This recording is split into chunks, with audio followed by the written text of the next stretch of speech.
ഇന്ന് വഴുതനങ്ങ വറവാന്നിട്ടാണ് ഉണ്ടാക്കുന്നത്. അതിന് ആദ്യം പാൻ ചൂടായതിന് ശേഷം അതിൽ വെളിച്ചെണ്ണ ഒഴിച്ചതിന് ശേഷം അതിലേക്ക് കടുക് പൊട്ടിക്കാനിടുക. സാധാ സിമ്പിൾ വഴുതനങ്ങ വറവാണ് കേട്ടോ, അധികം ഇൻഗ്രീഡിയൻസ് ഒന്നുമില്ല. കടുക് പൊട്ടിക്കാനിട്ടിട്ടുണ്ട്, പൊട്ടട്ടെ. ഞാനിവിടെ വഴുതിനിയലയിൽ അങ്ങനെ തന്നെ പറയലല്ലേ, വഴുതനങ്ങ വഴുതനങ്ങയായിട്ടാണ് എടുത്തത്. അത് കടുക് പൊട്ടിയിട്ടുണ്ട്. ഇനി അതിലേക്ക് എന്താ ഇടുക? ഉണക്കമുളക്, കൊത്തുമുളക് പറയും, അതിട്ടിട്ടുണ്ട്. എന്നിട്ട് അതൊന്ന് ജസ്റ്റ് ചൂടാവേ വേണ്ട, അപ്പോഴത്തേക്ക് അത് കരിയും. അതുകൊണ്ട് വേഗം ഒന്ന് ജസ്റ്റ് ചൂടായതിന് ശേഷം അതിലേക്ക് സ്ക്വയറായിട്ട് അരിഞ്ഞ് വെച്ച സവോള എടുത്തിട്ട് വഴറ്റുക. സവോള എടുത്ത് വഴറ്റിയതിന് ശേഷം കുറച്ച് പൊടികളിടുക. അധികം പൊടിയൊന്നുമില്ല, മഞ്ഞൾപ്പൊടി, പിന്നെ കുറച്ചുകൂടി കൊത്തുമുളക് ഇട്ടുണ്ട് കേട്ടോ, എരിവിന് വേണ്ടിയിട്ട്. നല്ല എരിവൊക്കെ ഉണ്ടാവും, നല്ല ടേസ്റ്റൊക്കെ ഉണ്ടാവുള്ളൂ. ഇങ്ങനെ വഴറ്റിയെടുത്തതിന് ശേഷം ചൂടാവട്ടെ, നല്ലോണം ചൂടാവണം.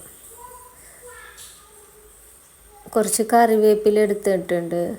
അത്ര ഇൻഗ്രീഡിയൻസ് ഇല്ല, ഇന്ന് ഒരു 3-4 ഇൻഗ്രീഡിയൻസ് മാത്രമേ ഉള്ളൂ ഈ വഴുതനങ്ങ വറവിന്. പക്ഷെ വേറെ കറിയൊന്നും വേണ്ട കേട്ടോ, നമുക്ക് അത് മാത്രം കൂട്ടി കഴിക്കാൻ പറ്റും.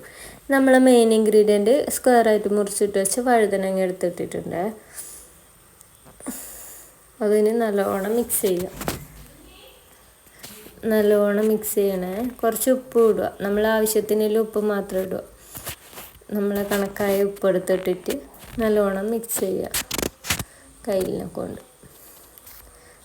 നല്ലോണം മിക്സ് ചെയ്യട്ടെ. ഇനി പണിയൊന്നുമില്ല കേട്ടോ, ഇനി ജസ്റ്റ് അടച്ചു വെച്ചിട്ട് വേവിക്കുക വേണ്ടു, വേറെ പണിയൊന്നുമില്ല. കുറച്ച് വെള്ളം ഒഴിച്ചിട്ടുണ്ട്. വഴുതനങ്ങ അത്യാവശ്യം വേവാനാവശ്യം. ഞാനിവിടെ കുറച്ചൊരു ഗ്രേവിയും കൂടി വേണമെന്ന് വെച്ചിട്ട് ഇത്ര പോരെ വെള്ളം ഒഴിച്ചിന്. നിങ്ങൾക്ക് വേണ്ടെന്നുണ്ടെങ്കിൽ അധികം വെള്ളം ഒഴിക്കണ്ട, ജസ്റ്റ് വേവാനില്ല വെള്ളം ഒഴിച്ചാൽ മതി. എന്നിട്ട് ഇനി അടച്ച് വെച്ചിട്ട് വേവിക്കുക. തീ ഞാൻ കൂട്ടിയിട്ടുണ്ട്, കാര്യം വെള്ളം ഒഴിച്ചിട്ടുണ്ടല്ലോ, അതുകൊണ്ട്. ഇനി അടച്ച് വെക്കുക. അടച്ച് വെച്ചിട്ട് വേവട്ടെ.